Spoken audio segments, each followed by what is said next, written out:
بو يك حديث سلفي صالح رحليان كردوا لا ولاتك بوڵات بەڵام تۆ بفضل خواهی پەروەردگار هەرمانگەی کە جارێک رحلە دەکەی بۆ ئەو شارەی کە تیایدا مەجالسی فرمودەدا دەدرێت الحمد لله نەک یەک حەدیث بفضل و کەڕەمی خواهی گەورە زیاتر لە 300 حەدیث لە فرمودەکانی پێغەمبەری خوا عەلەیهی سەڵات وەسەلام دەخوێنیت و فێری دەبیت.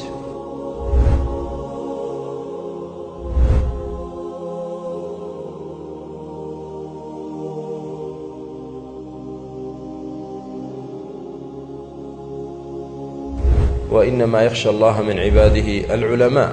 إنسان تا علمي زياتر بيت إن شاء الله رجاء وايك تقوى وعملي زياتر بيت.